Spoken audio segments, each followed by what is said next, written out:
Hey everyone, it's Angela, and we are making another delicious Cracker Barrel recipe. That is their mac and cheese, and I am a mac and cheese fanatic, so I'm going to tell you how to make the best version of this at home. I'm starting out with drained pasta. I returned it to my pot. I added 4 tablespoons of butter, and I'm melting it in here. I'm also going to add some American cheese. The rest of my cheese for this dish is shredded.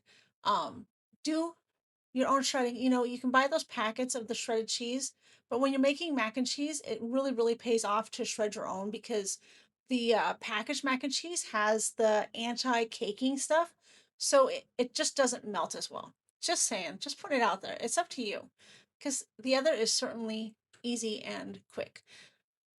So once I have melted that American cheese, I'm going to pop this into, I'm saying pop a lot too. I'm going to pop this over into a greased dish, spread this out, and then we're going to start adding some shredded cheese. Now I'm starting with my Colby and my sharp cheddar cheese. If you have sharp, do use it. And Parmesan cheese here. And like I said, that's about half of my shredded cheese because we're going to mix this in. We're going to add some more butter, and then we're going to make another sauce to go over this for baking it. So that it's really going to soak in all this flavor and be fantastic, just like the Cracker Barrel mac and cheese you love from the restaurant.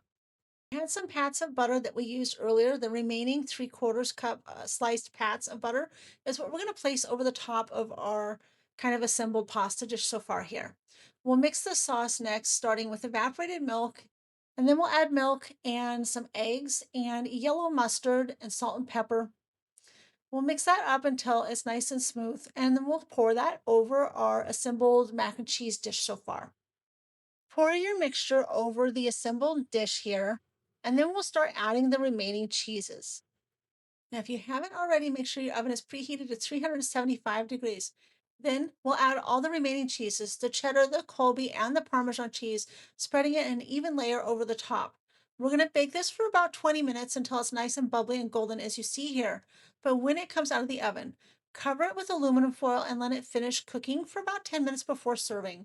Top with your favorite garnishes. Mine's chopped parsley. I love it, and serve while it's nice and warm. Enjoy this fabulous homemade dish of your Cracker Barrel favorite side dish. I love this. I love mac and cheese. Anyway, be sure to like and subscribe so you can catch more of our fantastic and fun videos. And then visit Bake It with Love, where there are over 2,000 recipes to help you love the food you make. Have a great day. Thanks for watching.